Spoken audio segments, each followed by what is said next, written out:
మీ business ఏదైనా మీ ఊర్లో promotion చేయాలంటే అది సుమన్ టీవీతోనే సాధ్యం. ఇప్పుడే సంప్రదించండి.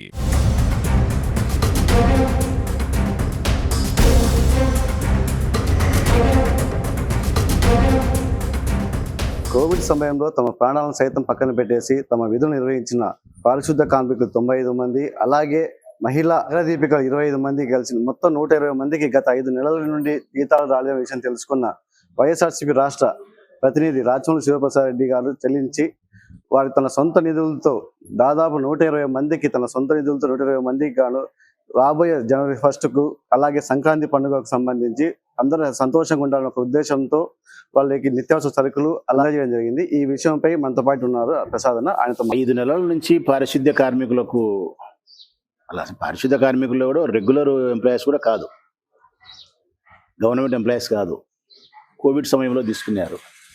12,000 వాళ్ళకి ఇచ్చే జీతం. 8 గంటలు ప్రతిరోజు చలి అనుకోకుండా ఎండ అనుకోకుండా వచ్చి మురికి కాలువల్లో దిగి మలమూత్ర విసర్జించే చోట వాళ్ళ శరీరాన్ని పెట్టి ఈ ఊరును పరిశుభ్రంగా ఉంచే నిరుపేదలు. వాళ్ళ విషయంలో ఏం చెప్తే కనుక వీళ్ళకు మనసు చెల్లిస్తుందో నాకు అర్థం కావడంలే ఈ కషాయ ప్రభుత్వానికి. అసలు 5 నెలలుగా వాళ్ళకి జీతాలు ఇవ్వకుండా ఉండేది ఏంది? ఏదైనా టెక్నికల్ ఇష్యూస్ ఏదైనా ప్రాబ్లం ఉందంటే ఈ నెల లేదంటే రేపు నెల ఇవ్వాలా. మిగతా దేశం అందరికీ 15వ తారీఖు 20వ తారీఖు కాలబెడుతున్నారు కదా. 1వ తారీఖు ఇవ్వలేకపోతున్నారు, 10వ తారీఖు ఇస్తున్నారు. వీళ్ళకన్నా అట్లా ఇవ్వాలి కదా. వీళ్ళకి 1వ తారీఖు అంటే 31వ తారీఖే ఇవ్వాలా. రెక్కాడితే కానీ డొక్కాడని మనుషులు వీళ్ళు, నిరుపేదలు. 5 నెలలు జీతం ఇవ్వకపోతే పిల్లలకు భూగట్ట పెడతారు వాళ్ళు. ఇంటిబాడి వాడు గమ్మున ఉంటాడా? సరుకులు ఇచ్చేవాడు గమ్మున ఉంటాడా? బియ్యం ఇచ్చేవాడు గమ్మున ఉంటాడా? ఆసుపత్రికి పోవాలంటే పిల్లలకు జ్వరం వచ్చాది, రోగం వచ్చాది. ఈ ఊళ్ళో ఉంటే తెలుగుదేశం పార్టీ ఎమ్మెల్యే, ఆయనకు 85 సంవత్సరాలు వచ్చినాయి, ఆయనే పేషెంట్ అయిపోయినాడు. మా దరిద్రం, మా కర్మ అంతే. ఆ కమిషనర్ చూసామా నియంత. ఈ పేదవాళ్ళ ఆకలి గురించి పట్టించుకునే పరిస్థితి ఈ ప్రభుత్వానికి లేదు, ఈ ఊళ్ళో ఎమ్మెల్యేకు లేదు, ఈ మున్సిపల్ కమిషనర్కి లేదు. మన మున్సిపల్ ఆఫీస్ కాడ ధర్నా చేస్తున్నారు, పచ్చడి మెతుకులని పేరు పెట్టి.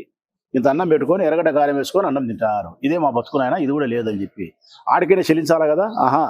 చెల్లించకుండా మున్సిపల్ కమిషనర్ కానీ పాలకపక్షం కానీ అసలు ఎగతాళిగా అవలేగా వాళ్ళు మాట్లాడతా మళ్ళీ ఇంటికి పోయి పంచపక్ష పరమాణాలు వాళ్ళు తింటారు. వైఎస్ఆర్ కాంగ్రెస్ పార్టీ అధికారంలో ఉన్నప్పుడు, నేను ఎమ్మెల్యేగా ఉండేటప్పుడు, మా మున్సిపల్ చైర్మన్ కమిషనర్లు మా వాళ్ళంతా ఉన్నప్పుడు ఒక్కరోజు కూడా ధర్నాలు లేవు ప్రొద్దుటూరులో. ఒక్కరోజు కూడా పారిశుద్ధ కార్మికులకు ఇబ్బంది పడే పరిస్థితి లేదు. ఇదే మున్సిపల్ ఆఫీసులో విలేకరులు మీరు కూడా చూసినారు.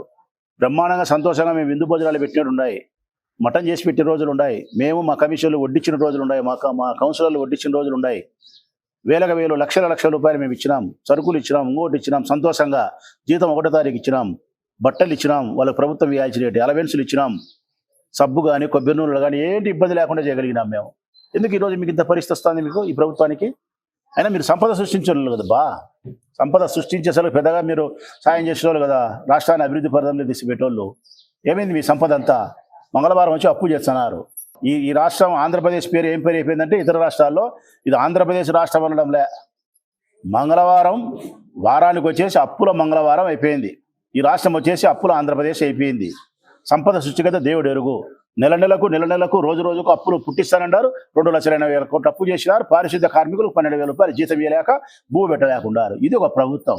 మేము ప్రభుత్వంలో లేకపోయినప్పటికి కూడా మాకు బాధ్యత లేదని చెప్పి పక్కకు తప్పుకునే పరిస్థితి చేయకుండా, పేదరికానికి దగ్గరగా ఉండే మనుషులం కాబట్టి, వాళ్ళ పేదరికాన్ని చూసిన మనుషులం కాబట్టి పిలిచి వాళ్ళకి ఈరోజు మేము కనీసం ఒక 15 రోజులు సంక్రాంతి గడిచేంత వరకన్నా మంచి భోజనం పిల్లం పిల్లలతో వాళ్ళు భోంచేయాలని చెప్పి మంచి బియ్యం ఇచ్చినాం, 10 కేజీలు కందిబేడలు ఇచ్చినాం, తెల్లగడ్డలు ఇచ్చినాం, కొబ్బరి ఇచ్చినాం, నూనె ఇచ్చినాం, ఒట్టిమిరపకాయలు ఇచ్చినాం, పసుపు, కారము, ఇంకొకటి నిత్యావసరకులు ఇచ్చినాం. ఒక్కొక్కరికి ఆడవాళ్ళకైతే మహిళకైతే మంచి చీరలు ఇచ్చినాం, పురుషులకైతే ప్యాంటు షర్ట్ ఇచ్చినాం. కనీసం ఒక 120 మందికి ఇచ్చేదానికి 2 లక్షలు 3 లక్షలు అంటే 3 లక్షలు కానీ లేబ్బా ఇస్తాంలే. ఒక్కొక్క మనిషికి 15 నూలు ఖర్చు అయినా కానీ ఒక 2 లక్షలు 2.5 లక్షలు ఖర్చు అవుతుందంటే పెట్టి మేము ఇవ్వగలిగినామంటే కారణం మా దగ్గర డబ్బులు ఎక్కువ ఉండి ఇవ్వలే. మేమేం ప్రభుత్వంలో లేము, బాధ్యత లేదు, మా దగ్గర డబ్బులు లేవు, మేమే ఆర్థికంగా కష్టాల్లో ఉంటాం. అయినప్పుడు ఇవ్వడానికి కారణం మా దగ్గర డబ్బు లేదు, కానీ వాళ్ళకు బువ్వ లేదు.